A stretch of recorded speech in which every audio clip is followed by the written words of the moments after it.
Hi, everyone. I'm Joe LaGilia, and on this episode of Not Your Average Joe, we're speaking with Joette Doyle of Plainfield Micro-Pantries and Rich Indeed.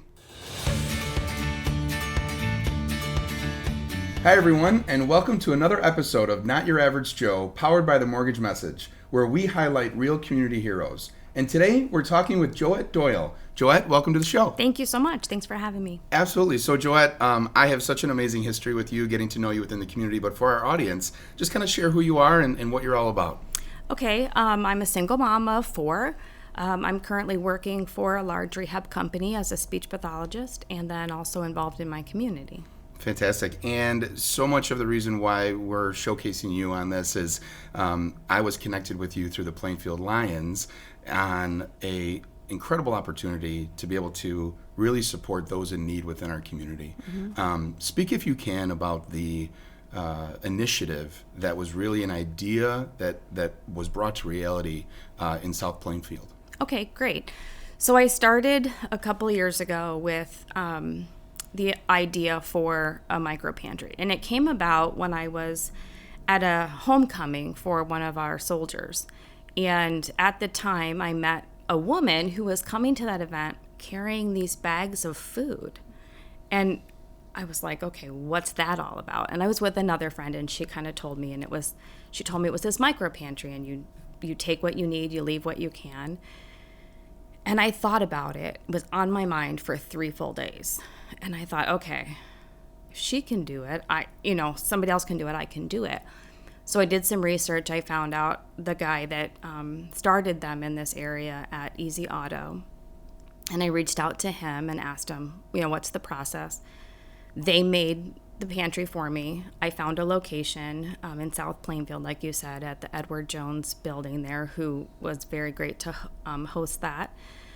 And then it's taken off from there. Our community is amazing. Whenever I ask for something that we need, toothbrushes, toothpaste, whatever it is, instantly it's there. Mm. And over the last couple of years, the community has just taken it on as their own. So you see people cleaning it out. You see people just, putting flowers there or whatever it is. It's a community project, and that's what I wanted it to be. What's so incredible, watching the trajectory of this one idea and where it's gone, share, if you can, about the inspiration that it's grown into other pockets of the community with this idea. It's amazing. We have a large area in Plainfield, and there's always people in need. So a young man in our community from Plainfield North, Tommy Brooks, reached out to me and asked if I had his permission for him to make another pantry for me, and we'd put it on the north side of Plainfield. Absolutely, right? He's a carpenter with his dad, and he wanted to make it for his Eagle Scout project. And so I kind of walked hand in hand with him through the whole process. And he has since taken that one on his own as well. So we all worked together. Then as time went on, more and more popped up. I believe there's 5 in the Plainfield area right now. And myself and Tommy will drive around to all 5 of them and make sure that they have what they need. We've just been able to, get through this incredible last year or so, and so much more need has presented itself throughout the pandemic. How has you seen the traffic or activity around the food pantry around this incredible moment in history? It's always full right now, to the point where the doors don't always close, which is amazing. When you have so many people out of work and so many people that are struggling, people still find a way to help others. So good. It's exciting to hear that this project, now that it's off and running, you have started to bring some efforts to a new project, a second project. Share, if you can, with the audience of this exciting new development that's happening. Okay, so again, I was just randomly doing something and I had this idea. So many years ago, I started volunteering for a nonprofit in Wilmington called Art Caring Closet. And it's a free store. People drop off donations, and then people come and shop and take what they need. So it's the same premise as the micro-pantry. Take what you need, leave what you can. And when I would volunteer there, I would drive a van load of clothing and donations as I'm going down there. And then I would bring back things for people in our community that were in need. I did this for about a year and a half. And then all of a sudden I was like, I could do this. So I had the idea, I kind of molded over, talked to a couple people that I'm close to. Should I do this? Should I not? Had their support 100%.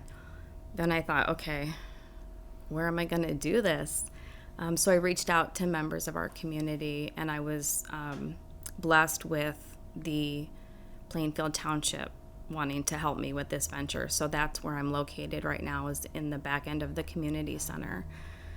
So it started out with a few boxes of clothes on the floor and has grown into an actual store. So it's amazing. It's incredible. Again, being someone that just drives inspiration within this community, talk if you can about what does the day-to-day or week-to-week look like managing these projects? Well, like I started to say with the micro-pantry, the community has taken over. And the same thing with Rich Indeed. I have a lot of volunteers, and my vision for that is to have it be a community effort. I don't want to be the only one there. I don't want it just to be my ideas. So all of the volunteers that come in, I want their input. I want them to bring their talents to the organization. And everyone that has come has touched it in some way. Yeah. So there isn't really day-to-day management. People just take it on and come do what they need to do. I have a couple people that do things from home, so they'll sort donations and all of that from home and then just bring it in. And that's what I wanted it to be. I don't want it to be mine. I want it to be the community's. What an incredible proof of concept with that.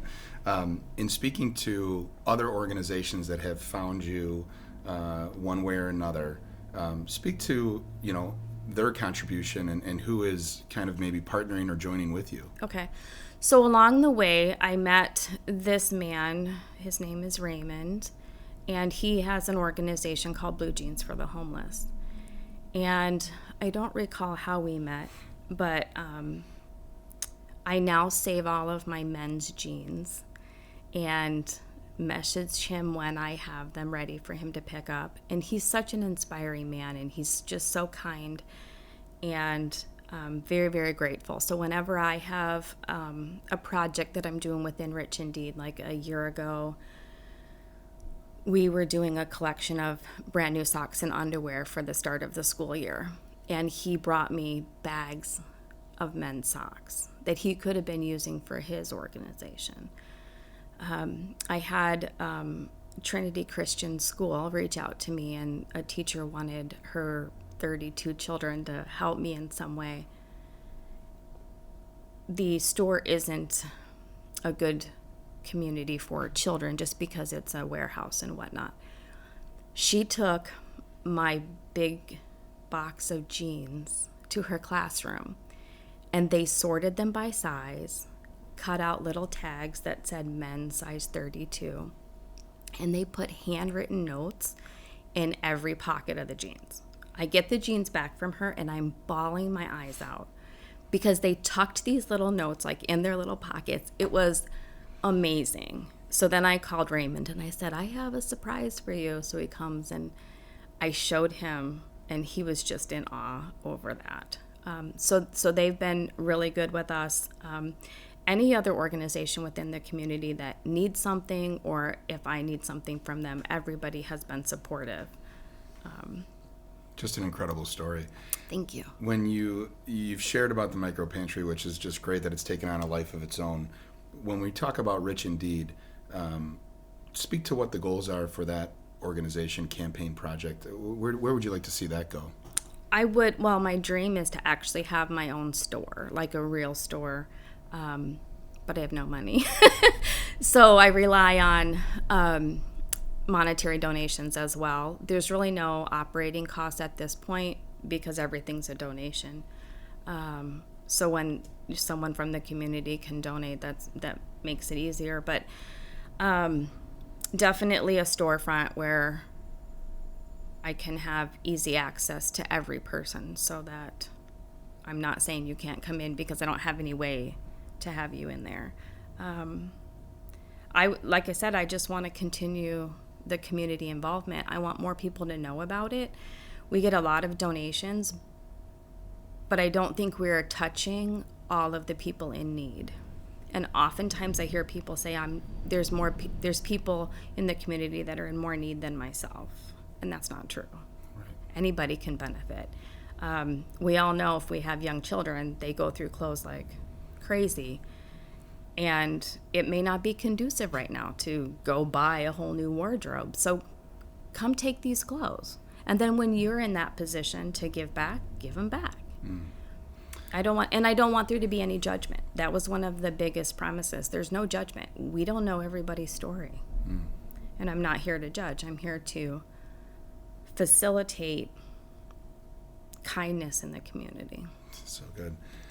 Joette, whether it's financial, whether it's volunteerism, or whether it's, as you said, just bringing awareness to this amazing light in the community, how can we offer the invitation for the community to get involved and connect with you?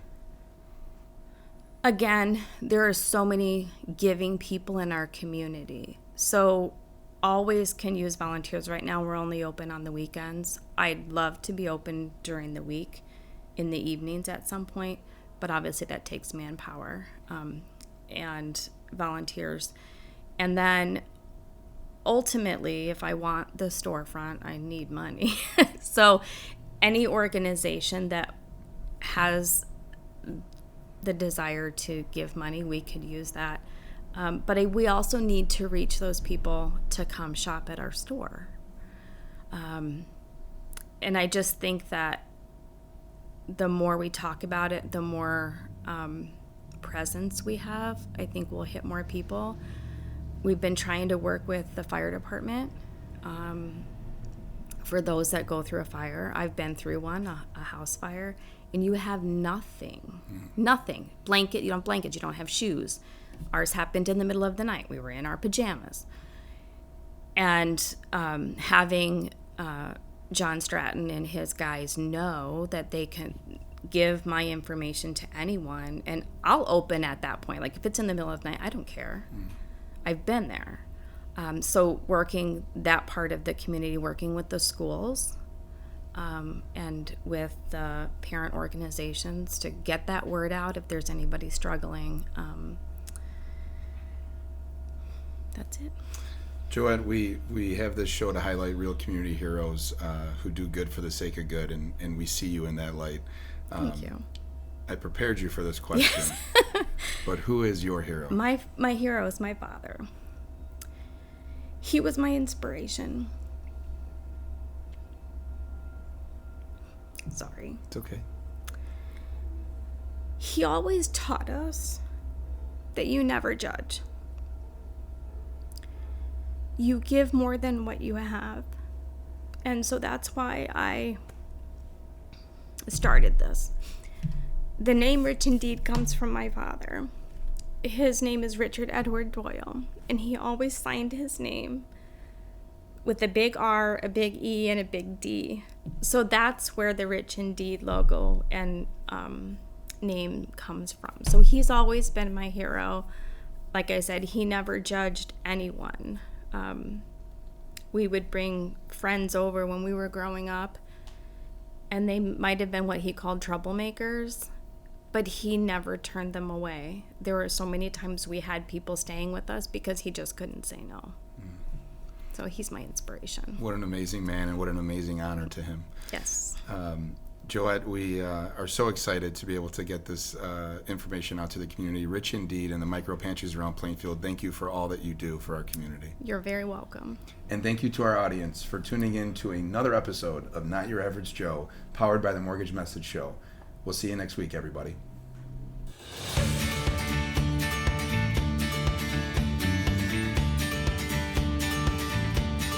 Hello, this is Joette Doyle with Plainfield Micro-Pantry, and Rich Indeed. I've just been a guest on Not Your Average Joe and would like to reach out to you if you know an everyday hero in our community trying to do good for others. Please reach out and tell us their story.